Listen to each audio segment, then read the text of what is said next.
Weight loss solutions are not one size fits all. Hers makes it simpler to get started and stick with a weight loss plan, backed by expert-guided online care that puts your weight loss goals first. These include oral medication kits or compounded GLP-1 injections. Through Hers, pricing for oral medication kits start at just $69 a month for a 10-month plan when paid in full upfront. No hidden fees, no membership fees. You shouldn't have to go out of your way to feel like yourself. Hers brings expert care straight to you with 100% online access to personalized treatment plans that put your goals first. Reach your weight loss goals with help through Hers. Get started at forhers.com/4u to access affordable, doctor-trusted weight loss plans. That's forhers.com/4u, forhers.com/4u. Paid for by Hims and Hers Health. Weight loss by Hers is not available everywhere. Compounded products are not FDA approved or verified for safety, effectiveness, or quality. Prescription required. Restrictions at forhers.com apply.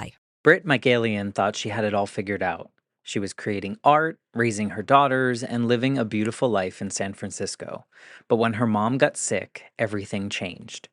What began as a move to help turned into a profound unraveling and a return to something deeper. Through loss, intuition, and healing, Britt uncovered a version of herself she didn't know was waiting. That morning at about 11, I said to him, I feel like my mom's going to die today and it's going to be bloody and I don't want the kids to see. And he was like, do you want me to not go play poker? And I was like, no, what are you going to do? Stand around and just stare at her all day? Like she was fine. She went to the grocery store at 6 o'clock that night, like she was fine. There was no reason for him to just worry about her. And I don't know. I just had this feeling. I'm Matt Gilhooly, and this is The Life Shift. Candid conversations about the pivotal moments that have changed lives forever.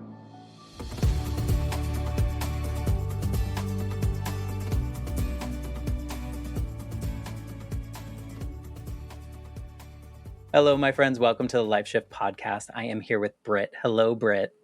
Hi. Thank you for being a part of the Life Shift podcast. Before we even have this conversation, I just think that this is a journey that I never really could have imagined for myself, and to be able to have such deep, meaningful conversations with strangers that maybe I never would have come across had it not been for this podcast. I'm just so honored. And I think of this 8-year-old version of me who had just found out that his mom had died in a motorcycle accident. And my life felt like there's nothing that we imagined for my life after this point is now available to me anymore. It felt like very hopeless. And I always wondered growing up, because I wasn't able to kind of process that grief because of the time period. It was like early 90s, people weren't really talking about it. And behind the scenes, I was like, man, do other people have these line in the sand moments in which everything changes? And for me, growing up, it was always focused on like a trauma event.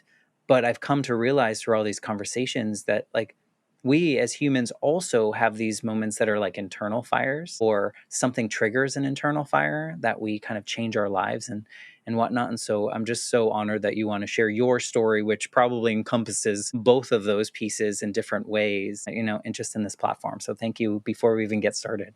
Thank you so much for having me. This is such a lovely space to be with you. And I'm just really glad to be here.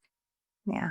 Well, thank you. I envision this as people listening, overhearing a conversation in a coffee shop, and we talk about the things that maybe growing up, some of us were told we shouldn't talk about because that's taboo. And now here we get to do it, and everyone and anyone can listen. So before we get into your life shift story, maybe you can tell us who Britt is in 2025. How do you show up in the world? How do you identify? So I'm a mother of 3 daughters and a wife, and I've got a dog and 2 cats who are in the room with me right now. So those are my most important things. And then aside from that, what I do for work is I'm a frequency artist and a quantum healer. And that all kind of came about in a very random way. But I work with clients, basically people who are interested in understanding themselves on a deeper level, on a soul level, and helping them kind of clear their blocks and move forward towards the mission of why they're here in life, what their soul's here to do. That's a big responsibility, is not the right word, but that's a heavy lift, and something that is probably really rewarding, but at the same time maybe somewhat hard? Is it like not hard? I don't know what the word is. It's No, like heavy. yeah, I mean, I I never do things that are very like put in a box, Like I've never been that kid, that person, whatever. So I always, kind of I'm very hyphenated in terms of what I do. And a lot of what I'm doing right now actually came from the transition of things that happened to me a few years ago. And I did not think that I was heading in this direction at all. And so it is interesting how life experiences kind of, if you're not paying attention, you could keep staying on that road and life could just be knocking you upside the head and you're not really paying attention. So you just stay because you think this is my box and I'm supposed to stay in here? Yeah, that's very societal. Like I feel like many of us were conditioned in that way. Maybe we assumed we were supposed to stay, right? Like it wasn't necessarily someone was like, "Oh, you need to stay in this lane," but it was like the society was creating all of these, like you say, boxes that we kind of just played in. And even if we escaped a box, we jumped into a different box and we just like created our world in that particular box. So yeah. But I'm assuming like this when you were growing up as a little girl, you were not like dreaming of the job that you have right now, or is that a wrong assumption? No, it's funny. I always wanted to be an artist, and I did go to school. I went to, well, it took me a couple of different directions, twists and turns, but I went to the Art Institute of Chicago and got my bachelor's in fine art there. And then I got my master's degrees. I have a master's in marriage and family therapy and a master's in art therapy. So I knew that art was kind of always there and that background. I always wanted to help people, but going into kind of the energy healing in that space was very much, it started when my life shift happened. Well, I mean, sometimes even if they are traumatic events, which we'll talk about in a second, or traumatic things happening, sometimes they push us in the direction that like maybe we always kind of wanted to be in, but Yeah. like on a subconscious kind of level. Even in the Life Shift podcast example, like as an 8-year-old, podcast didn't exist. I didn't imagine, and I wasn't allowed to really talk about my grief and sadness. But then once I found my voice in it and took a second master's degree during COVID because I was bored, I took a podcasting class, so I was kind of forced into it. But at the same time, I found the space that I wanted to be in, kind of haphazardly. But also, like I think I always knew I wanted to do something like this and have these deep conversations. So that being said, maybe you can kind of paint the picture of your life leading up to this life shift moment, or one or two of your life shift moments that kind of shows us this before version of Britt and Yeah. like how that's transitioned into who you are now. Yeah, I'd love to talk about that. So it's interesting. So we were living in San Francisco. All of my daughters were born in San Francisco. My husband was born in San Francisco. And we did not think that we were ever going to do anything else besides live in San Francisco. And I was going to be a mom. And I was at the time, my art was being exhibited in galleries across the United States. And it was That's, just I mean, that's big color in itself. expression. Yeah, yeah, it was great. I'm not complaining, but it was very normal, so to speak, like I was a traditional artist, I was a color expressionist and my art was often compared to Mark Rothko and everything was very, people could understand what I was doing. You're an artist. That's you artists are kind of out of the box, but we know what an artist is. And then I was working in a hospital when I got my master's degrees. I did my practicum through California Pacific Medical Center in San Francisco, and I worked in the hospital oncology, heart transplant, and pediatric unit. So I was going into the hospital rooms and working with all the patients, and I was pregnant at the time as well. So Great. yeah, so there was a Some lot going. emotions. Yeah, I know. So then as soon as I finished my practicum, had to go on bed rest because I was going into labor too early. And so I had to stop working at the hospital and then 9/11 happened. So things kind of changed a little bit, but from that point, that was just my life at that point in time. I was a mom, I had my master's degrees, my art was in galleries and my parents lived in Southern California and my sister lived in Northern California. So I have one sister and my mom was always my best friend and my dad loved my sister. And it was just kind of one of those relations. I mean, my dad loved me too, but I mean, he really loved my sister.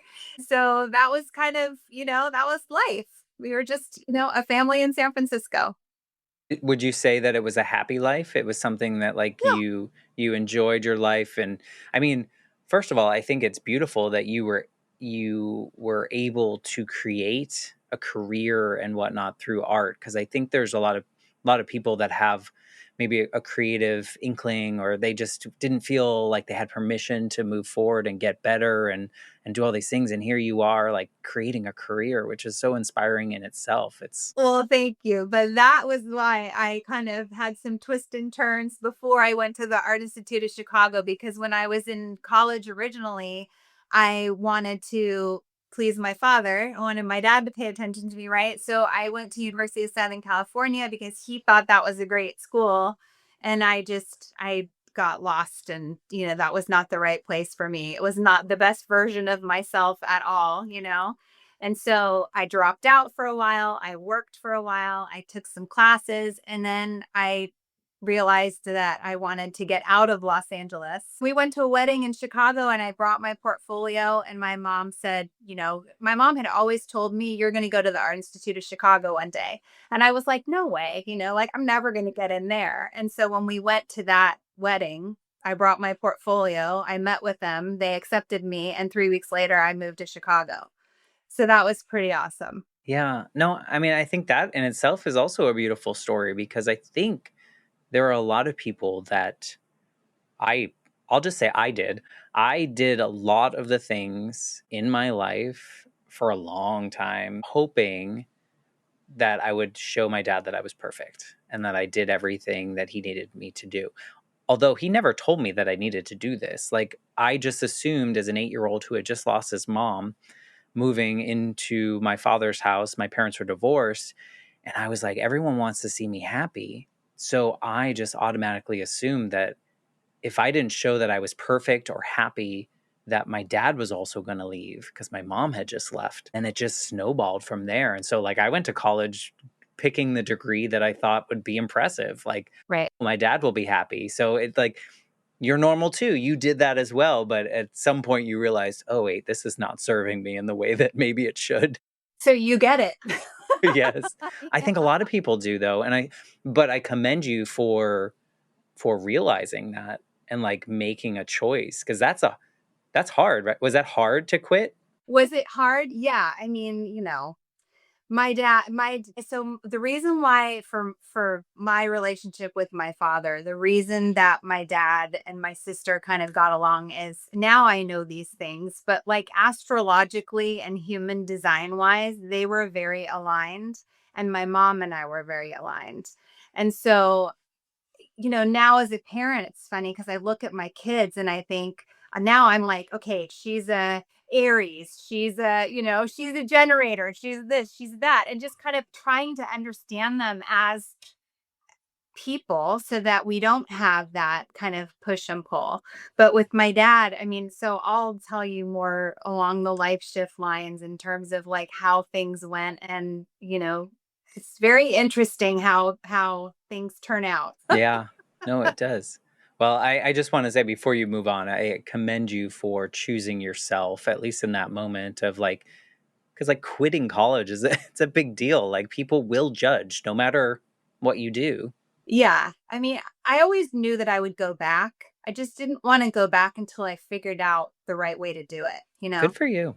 I think it's commendable. I don't know if people listening think that, but like for me, like I always wanted to quit, but I didn't quit because I figured, oh God, people are going to judge me in this way, and I couldn't handle that, and so good on you. But carry on with your story. I just think it's Well, really no, and it's awesome. funny too because society puts, especially with college, right? Society puts so much emphasis on where'd you go to college, and what did you study? And so now I have three daughters. One of them is 26 and she has a bachelor's degree in entrepreneurship or whatever, and she's doing her thing. The second one is a songwriter. She's 23. She's a songwriter and producer. She started out going to college online before COVID. My dad was like, that doesn't count. She needs to go to a 4 year school, whatever. And I was like, well, let's just let her do what she wants. And then she ended up dropping out. she's doing great. She's, working with some top talent. She's signed with Universal. She's fabulous, And then my youngest daughter is 19 and she was never an academic. I mean, even in second grade, she was pretending she was sick all the time and she just didn't want to be in school. So, okay, fine. And trying to figure out what was going on. Sometimes it was bullying. Sometimes she just didn't understand. But she's in school right now in London in music school because that's what she wants to pursue. So it's like, I think because I had the experience that I had, and my husband, thank God, is very accepting of all of these, kind of nuances. We just allow our kids to follow their heart, and that's the most important thing for us. And had we not had the experiences, we wouldn't be parenting the kids that way, or we wouldn't be that accepting of other people. Yeah, no, it's beautiful. You're allowing your kids to be the humans that they want to be, Yeah. which is what we all want. But I think Right. some of us in different generations kind of assumed that we had to do certain things a certain way. Yeah. Yeah. So carry on with your story. Sorry, I didn't mean to sidetrack us, but I just think it's so commendable just to follow your passion and then create something out of it and then find success, however we want to determine that Yeah. word and what that means. That's a beautiful life. You were living this happy life at the time before we're kind of leading up to your life shift. Yes. So what ended up happening in my life shift, I'm just going to go into it. My mother was diagnosed with stage 3 lung cancer. She was diagnosed by my godfather, who is a cancer oncologist. My sister and I flew down to Newport Beach from Northern California to be with my parents after my mom had been diagnosed. As we were going on a family walk, I said, "We're going to move down here." And my parents were like, "What are you talking about?" And I was like, "I don't know. We're going to move here."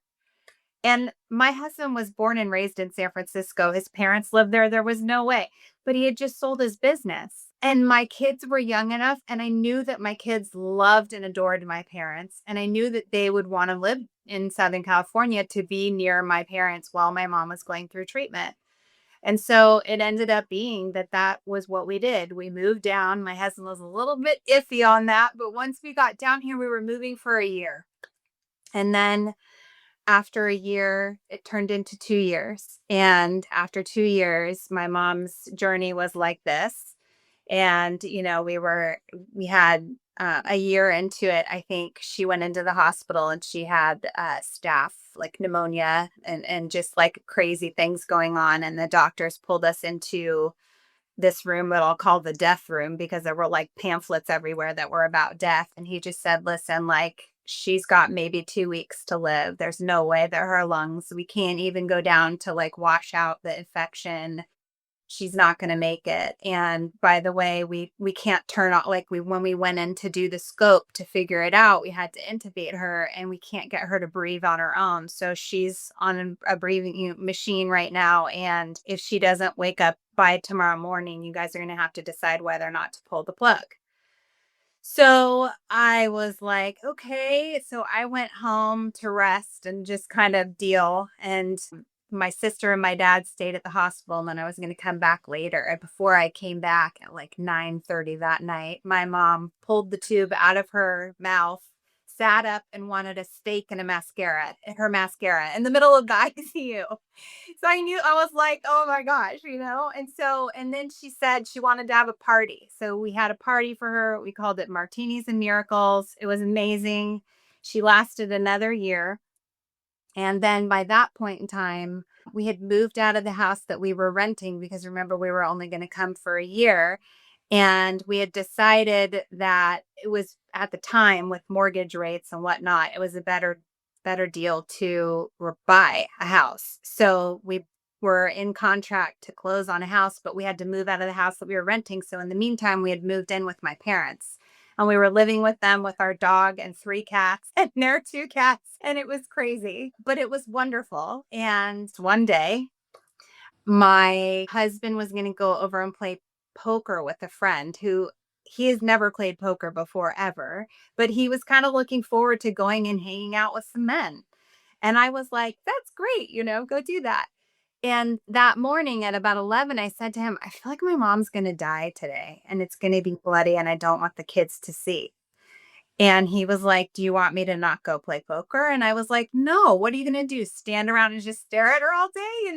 Like what, she was fine. She went to the grocery store at 6 o'clock that night, like she was fine. There was no reason for him to just worry about her. And I don't know. I just had this feeling. And so he went to go play poker.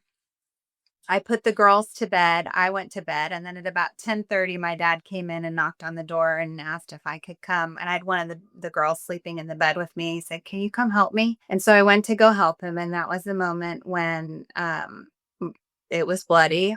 And my dad was calling 911. And I was in the room with my mom. And I was telling her to breathe, but she couldn't breathe because I don't know what was going on, but there was just a lot of blood everywhere. And I just looked at her and I just knew. I was like, this is it. And so I looked at her and I just started saying, I love you. I love you. And I laid her down on the ground. And my dad was still in the other room. He didn't know that she had passed. And it was really an honor. I felt in that moment it was an honor because this is the woman that brought me into this world. And she was my favorite person until I met my husband. And I got to be with her until I loved her as she passed. And I saw her spirit leave her body. I know that sounds crazy, but I really did. I saw her look up and I saw her spirit leave. Really, like, interestingly enough, for anybody who's like upset listening to this, because I know it's a lot. When talked to a medium a year later with my sister, she was telling my sister about my sister has a son with autism, and she was telling my sister about stuff, and then she got quiet and she said, your mom, when she was passing, you thought that she was unconscious, but she heard what you said and she loves you back 1,000 times. And I had never told anybody besides my husband that I had even had that experience. So it was pretty amazing because she did Yeah. hear me. Yeah. I mean, that's a devastating story, but also I can understand the beauty that comes with being with someone. I had a very similar experience with my grandmother. She had lung cancer as well, and I spent the last 5 days with her in the hospice house and was there for the last breath. And I felt the same way that you did, in the sense of like, she was in the hospital when I was born. She was near me, near my first breath, right? And now I get to be here and witness the last one. So I can understand how we can also say it's beautiful, as Yes. heartbreaking and terrible the situation itself is. As humans, if we have the capacity, one, I think, and have the honor of being there and helping, not helping, but being there when someone is passing on to whatever comes next. I mean, what an honor. But I'm so sorry that you lost your best friend and Thank in that you. way. But Yeah. I can feel that. You said that you first, there are two things that really stood out. One being you kind of knew something was going to happen, or you had this inkling. Is that something that like you had before, like things like that in your life before? Were you intuitive in that way? Or was this like a first time where you were like, something's going to No, happen? I was always super intuitive, but that Okay. was the first time where it was like, I knew it was going to be bloody. I mean, and I actually, so that medium, her name is Fleur. She's amazing. And I went on a retreat that she did 2 years ago with my youngest daughter because my youngest daughter is also extremely intuitive. And so this retreat, she basically walks a group of people through how to tap into your own intuition. And then also we did this walk with spirit where all of the people, there were 28 people that were there with us. We walked around this room and all of us experienced our loved ones in spirit in that process. And it was very overwhelming for my daughter because at the time she was 17 and she had always wanted to have a reading with Fleur after I had that experience where she told me what I said to my mom when my mom was passing. And Soleil at the time, my youngest was like 6, or 7. I guess she must have been 7. So every year for her birthday, she would ask if she could have a reading with Fleur. And it was like $500 or $600 or something like that. And I was like, I'm sorry, but I can't. So then when we did the retreat, I felt like this was something that we could go do together. And she was going through a hard time and a transition in her life. And so it was a really special thing that we could go do that together. But it's just, I think for anybody who's intuitive to kind of explore that, it's a pretty powerful experience. I would imagine. I would also imagine, and maybe you didn't experience this because it seems like you kind of cultivated the art in a way that was somewhat intuitive as well. But did you have experiences in which you were feeling certain things, but you like push it away, or you're like, oh, that's too quote unquote woo woo, or like, did you have those growing up, or were you always kind of like leaning in? I mean, yeah, we lived in a house where there was some stuff going on in that house. So I always knew things, I saw things and, experienced things. And I always have been sort of weird like that, But were you like, able to tell people and feel comfortable telling people? well, my parents just thought it was really dramatic, but Okay.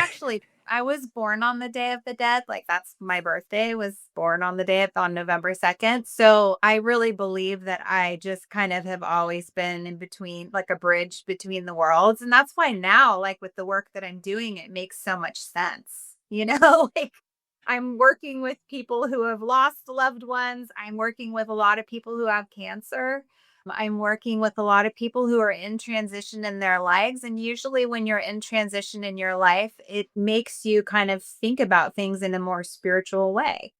Yeah. No, I mean, I love that you kind of were like honing these skills, but that just, it seems so, I don't know, is it fortunate or unfortunate that you had the premonition of your mother's passing in the way?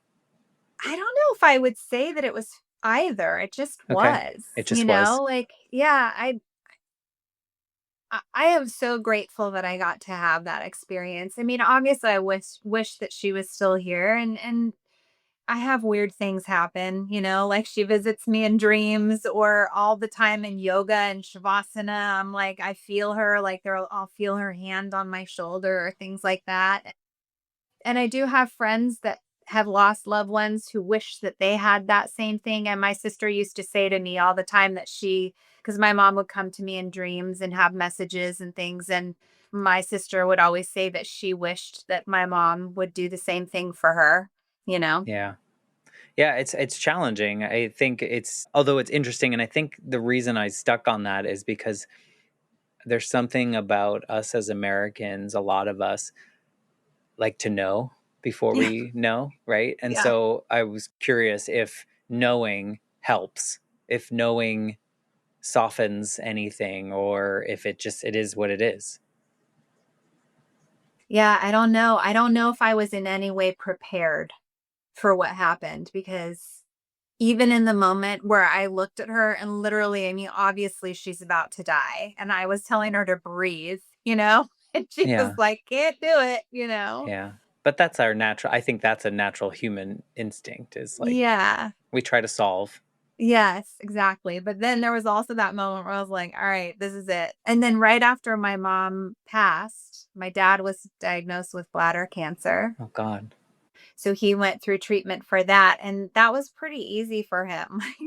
We didn't have like the ups and downs, It was like every time he went in, I think it was not as aggressive and it hadn't metastasized or anything where my mom's had metastasized.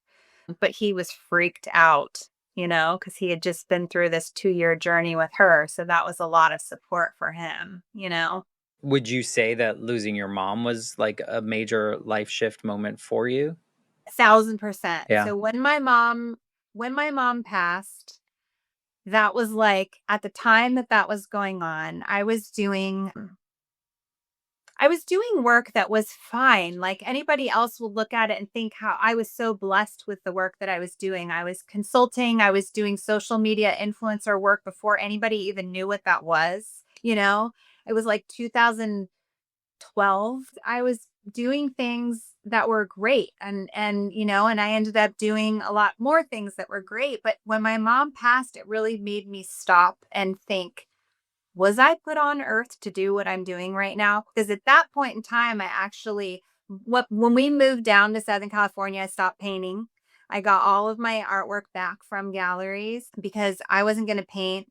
When we were down here, I didn't have a space to paint. So when we moved, I was like, I got all my artwork back from galleries and actually had a party in Northern California and invited all of my friends and collectors and everybody over. So I gave everybody the price the amount that I would make if they bought the painting. And then 20% of that they could donate to the food bank or they could donate to Cure Autism Now in honor of my nephew. So I sold the majority of my work before we moved down here. I had nothing. I had 75 pieces I got back from one gallery. Like I had a lot of stuff. So I sold but like 4 canvases when we moved down and I didn't paint and I was doing all this consulting. So anyway, when my mom passed, everything sort of I reevaluated what I was doing with my life. And I just kind of stepped back and took a break for a while, you know? And I just was a mom. Like that's not enough, I was just a To mom. three. Yeah. And I was really, just that was what I wanted to be focused on. And then my sister got diagnosed with cancer. So, and when she got diagnosed, she was more advanced than my mom was when she was diagnosed. So, she had a very large tumor and they had to do surgery and they didn't know how long she had a 4-year journey of you know and in the meantime, right in the beginning of when she got diagnosed, before I even knew that she got diagnosed, 3 months before she got diagnosed, we were in a car and she said to me she wished that she would get cancer so that somebody would have to take care of her for a change. And 3 months later she got her wish. And, it's just like we really need to be careful what we say.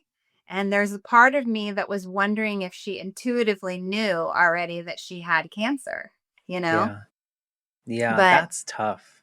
That's tough because I think a lot of people can relate to that feeling yeah, because sometimes we have life's so hard. much life is hard and Yeah. we're doing a lot that people don't know that we're doing, right? And so naturally people don't even acknowledge it because they don't even know we're doing it and then we feel that way and then it's an unfortunate circumstance in which you say it and then 3 months later Right.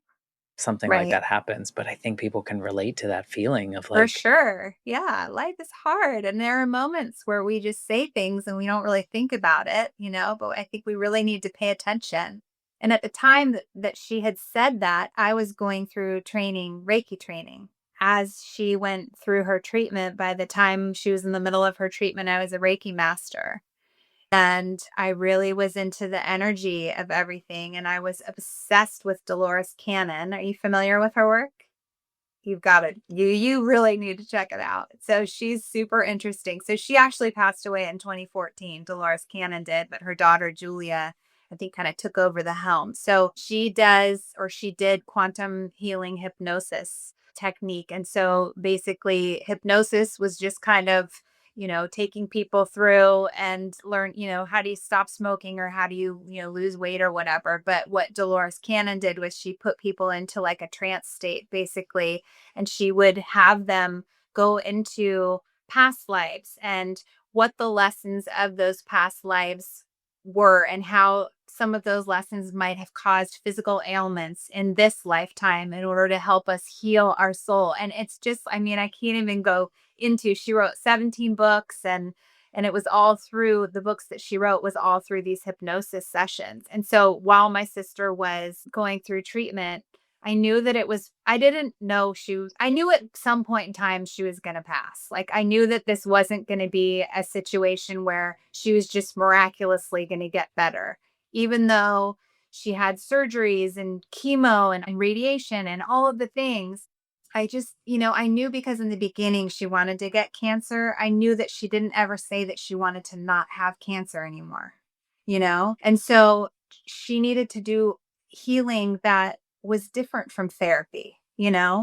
And so she had pain in her back all the time because she had a tumor that was in her rib that was cracking her rib. And so I would do Reiki on her back so that she could sleep because it really helped the pain and it helped her relax. So, and I was going back and forth between Northern and Southern California. When I would take care of her, then my dad would come to take care of her and I would go home and take care of my family. And when I couldn't be there, it was like I was calling, I was constantly trying to, help her. And I would do remote Reiki, but I wanted to like do something else. And so one time when I came up to take care of her, she had bought me this paint by numbers kit because she knew that I hadn't painted in so long. And I started doing paint by numbers. And I had just done the Reiki on her back. And when I was doing the paint by numbers, I had like this vision that I could put the Reiki energy, healing energy into artwork, and she could have it in her room and it could be transmitting healing to her all the time. And so I started painting like that and I started creating artwork like that. And so that's why now I'm doing frequency artwork and, so that I can have healing energy be transmitted all the time to people. Wow.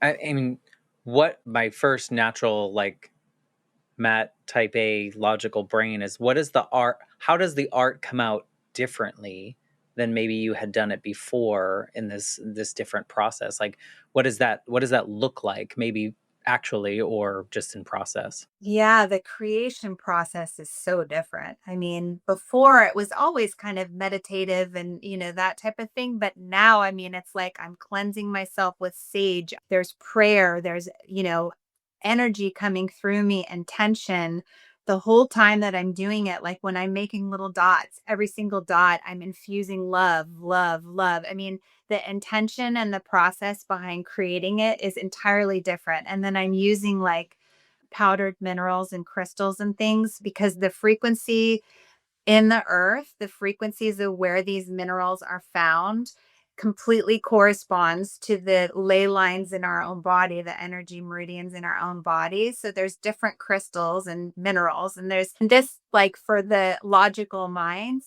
there's something called stone medicine that goes back. I have a textbook. It's called Stone Medicine, and it was transcribed from the lectures of an 88th generation Chinese stone medicine practitioner. So this is a very old art, and everybody thinks crystals, hippies, woo woo. It's fine. I love them. Like I'm a little bit of a hippie child, but there is science to it, it does correlate. So anyway, I put those into the paint as well. And then I use tuning forks, like 528 hertz, to tune the crystals and all of the materials on the canvas to these healing frequencies. So everything that I do is about healing energy. So it's not like I'm just putting paint on canvas, I'm putting paint, intention, love, prayer, Reiki, crystals, all of it into the artwork. And do the final results or the final piece, do they look different from your previous? Like, how visually is it night and day? Is it like slightly different, more tuned in? What does that So look like? the other thing that has changed is I used to be very linear with the paint. So I would do a lot of lines and boxes and things like that. And now it's all circles. So sacred geometry is another thing that it sends healing frequencies through. If you look at any of the experiments that have been done on water where they do certain vibrations and things through water and what the water looks like, that's all sacred geometry. And then if you look at nature and the water and how the water molecules inside something that when it's created, it creates sacred geometry and flowers and shells and things like that. So I am absolutely obsessed with sacred geometry from that standpoint. And I think it's really interesting that you're asking this question because I never really thought about what the shift is, but it literally went from linear to, more organic shapes. Yeah, I think it kind of makes sense in, like, if you find the parallels of like structured like living, I think, like, I mean, not that you were like super rigid and structured, but like you leaned into something that maybe was a little less mainstream than the artist box that you had, that you described before, of like, this is how we define it. And so it's like, in my brain, trying to make the connections of something that I'm not super familiar with, it kind of makes sense in the parallel of your life. It's like this life shift and then followed by another life shift and then followed by a third one. Like, Yeah. in these transitions, I can see how, if you lean in, it can make you, and this is probably the wrong word, so don't take offense to it, can make you looser, Yeah. like in the way that you absorb life. I'm thinking of myself, like when I like intentionally grieved losing my grandmother, I held on to things differently. And so I can kind of relate in that way. It wasn't like there's a right or wrong answer as much now. It's more of like, it's a little bubble, a little bit more bubbles around it. I don't know Yeah. why bubbles It's came to just mind, being but in the flow. Yeah. It's just, I think also just as you get older and as you have experiences in life, you kind of do loosen up. You do kind of learn how to just more be in the flow, because if you're tightening up, you're just going to get, I things are think going to I get more. think there are a lot of people though that get more rigid. I Oh, think yeah, I for think sure. you have to I think there's a place in which you have to hit something that allows you to settle. And so when you were telling the story of your mother's passing, and you said after that you kind of like had to stop and like reassess it, it brought me back to the first part of our conversation about your college experience as well, when you kind of hit this wall of like, is this what I want? Was it a very do you see those as similar experiences in which you had to pause and really reflect on what you needed in Yeah. life? Now that you say that, for sure. I've never really thought about it before, but yeah. And I do think there was a moment in both of those situations where I had to make the choice to just stop, because I wanted to keep pushing forward, but I just was like, no. And In I both, think, right? yeah. And I think with my sister, she needed a pause and she never gave herself that pause. And a lot of the work that I did with my sister in healing before she passed, because we were watching a lot of the Dolores Cannon lectures on YouTube, and she talks about, between death and life, what happens. And she also talks about forgiveness and how a lot of illness and blocks and things happen in the body when we don't forgive. When you lose someone, grief, there is an aspect of forgiveness for that too. Like, I think my sister had a lot of energy that was stuck, and she needed to give herself that pause so that she could be more in the flow. But because she was a divorced single mom with a child with special needs, and she had to work and, all of these things, she couldn't figure out how she could take a pause. And so it is a bit of a luxury for sure. But like, some of my clients that I work with, they don't have the luxury of stopping either. And so then it's like mentally, like, tell me what your schedule is and where can you change things. So, instead of when you go for your walks, if that's the only time where you're by yourself, where you can kind of chill, instead of listening to a podcast or doing emails or checking voicemails or whatever it is while you're walking, just give yourself the walk. Just let that be the time where you can pause. So important.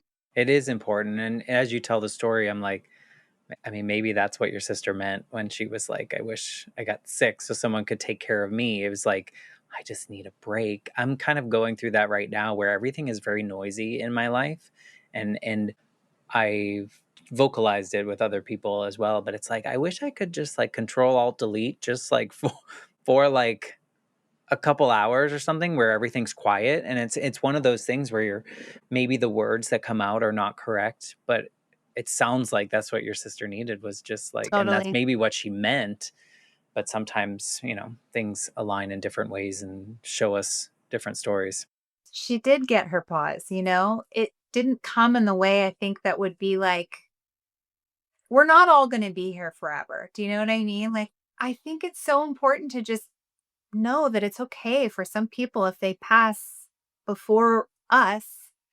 Like, it's sad and we can grieve them, but we're not all going to be here forever. And so I think that that's a really important thing for us all to just be grateful for the time that we have. And like my sister in the end, and my mom too, there was so much beauty that happened as a result of their illness. There was, and I'm sure that you probably experienced this with your grandmother as well. It's like if we wouldn't have had those experiences the way that they happened, we wouldn't have been able to show up for them the way that we did. We wouldn't have been able to see other people love them the way that they did. And so there are blessings in the difficult lessons of life. Yeah.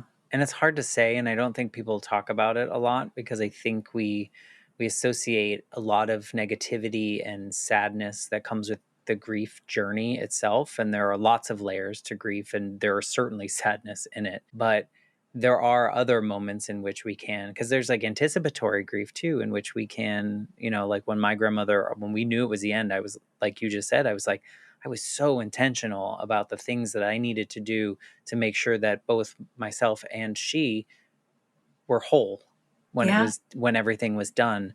And like, had I not had a really crappy version of that experience after my mom died and like felt like I couldn't and I didn't know how and nobody around me knew how, had I not had all of that mess, I don't think I would have done it in the same way. And so Yeah. it's one of those instances in where you kind of appreciate something more or in a different way when you have it another way.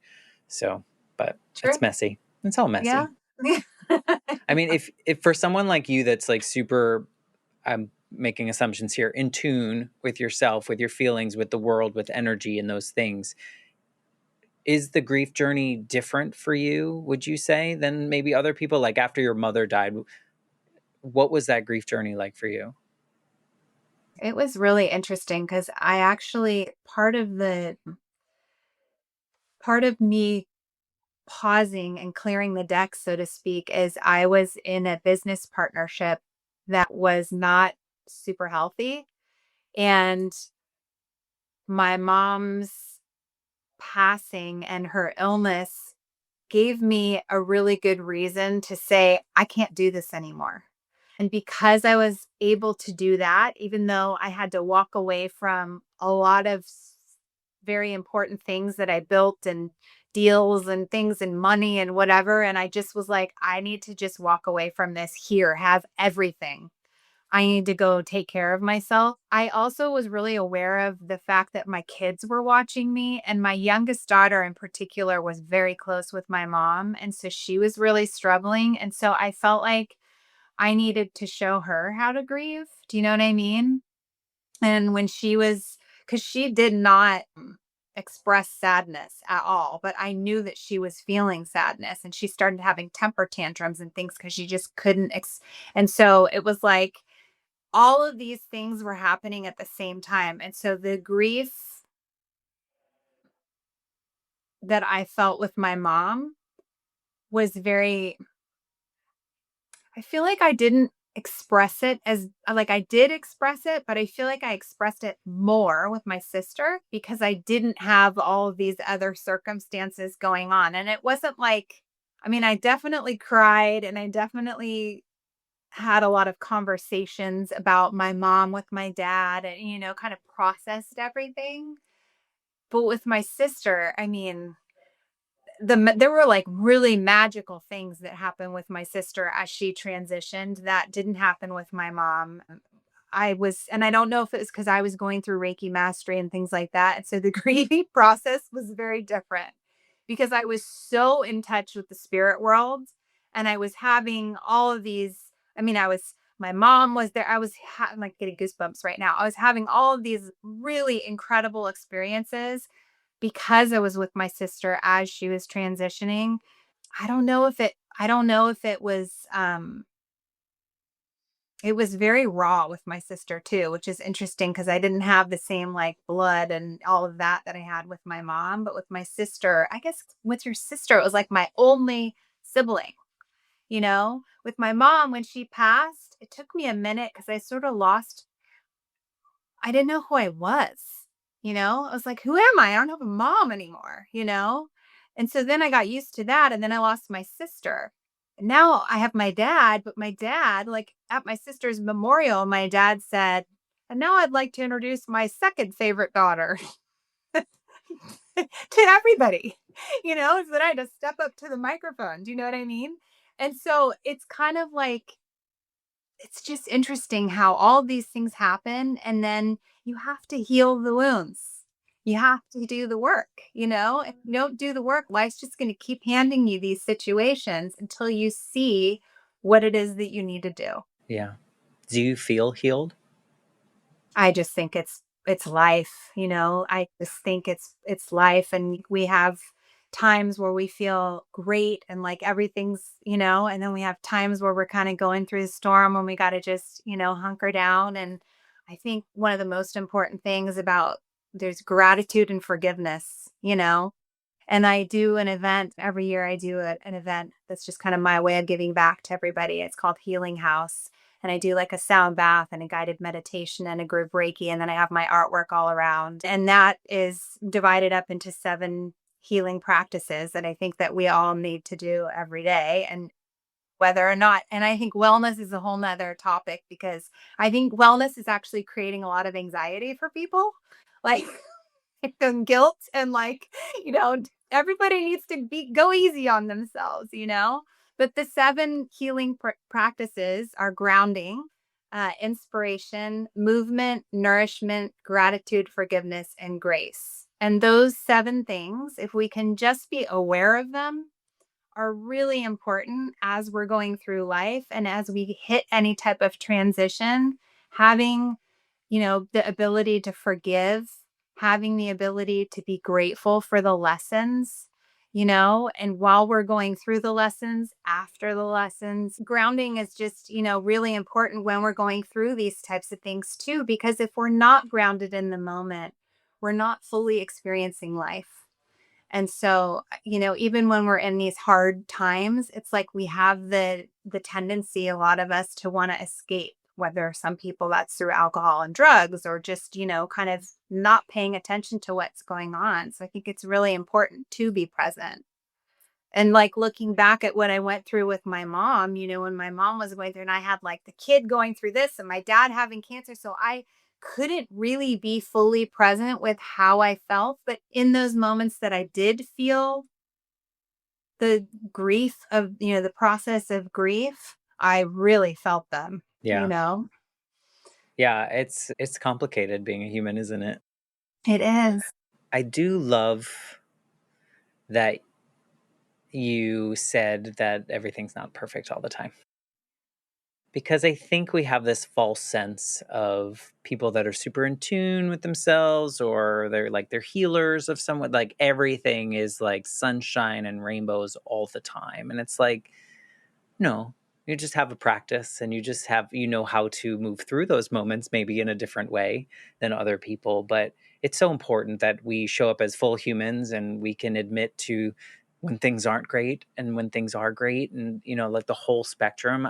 Growing up, for me, I was conditioned to very much only show that either I was happy or I was mad. And those were the only 2 things that I was allowed to show as a little boy growing up with a dead mom.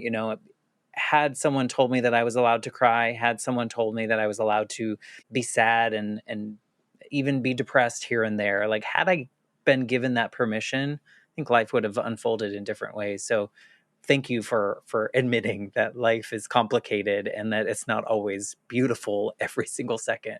I mean, maybe it's beautiful every single second, but it's not always easy every single second. Yes. Yeah. It's so important. So I'm curious if, I mean, your journey feels so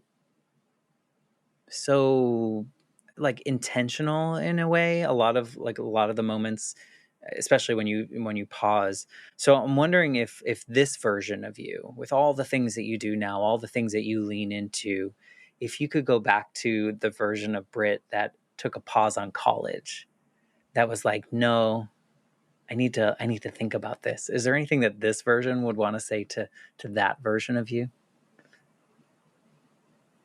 Just listen to your heart, you Served know? you well Yeah. more than once, Yeah. and like in your practice. Yeah, I mean, I think that is really, because your heart is really your soul and how your soul speaks to you. And so I just think that we're not taught that, as kids, we're really not, and even down to like kids, and they want to, you got to, it's mealtime and the kid doesn't want to eat and it's time to eat and you need to eat. And you're teaching the kid not to, and trust me, I did this with my kids too. And now knowing what I know, I'm like, you know, but it's like you're teaching the kid not to listen to their body. And that is like, that's where it starts, and then we just go through life and we're in school and we have to, whatever, it unfolds the way that it does. But I think if there's one thing that I feel is the most important aspect of navigating life and the challenges that we face, it's definitely listening to your heart and taking that time to kind of go inward and take those pauses if you need them, however you can. No, I mean, I think it's beautiful. I think someone in a different circumstance that faced the things that you faced, especially in such close order, I think life could have turned out quite differently if it wasn't this version of you that was super in tune and listened to yourself and moved in that way.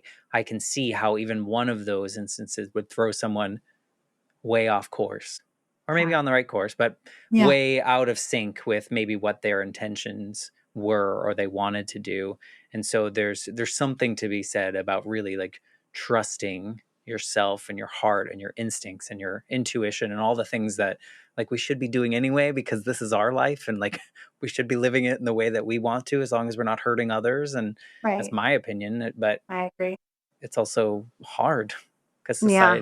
society makes things a little bit more complicated. Yes. Yes. I Well, agree. I appreciate you telling your story in this way and allowing me to make assumptions and ask questions in the way I did, and your cat for joining us. Yeah. Thank you. If people want to like check out your artwork, learn about what you offer to the world, your services and all these things, like what's the best way to like find you, get in your space? Yeah, so I have a website. It's brittmichaelian.art, and it's spelled Britt and then like michaelian.com or dot art, both of them. And then I'm on Instagram and my website. And then I also have a podcast that's just meditations right now. It's called The Daily Healing. Yeah. So That's beautiful. I encourage anyone listening to reach out to you and tell you how your story impacted them or something reminded them about something in their own life. And whether you want to hear from them or not, I'm encouraging them to reach I would out to love you. it. Thank you. I think it's so important to feel heard and seen and understood. And by people hearing your story, maybe there's something you said, maybe they didn't have the same exact experience as you, but you said something that kind of gave them permission that, like, oh, I also felt that. And now I can feel comfortable that I'm not the only one that felt that way or said that thing. So thank you for giving people permission in the world to just be themselves and to live most authentically. Thank you so much, Matt. Thank you. Well, I appreciate you. I appreciate everyone listening. Everyone also knows that I never know how to end these episodes. So I'm just going to say thank you for being a part of the Life Shift podcast. Thank you all for listening. And I will be back next week with a brand new episode. Thanks again, Britt. Thank you.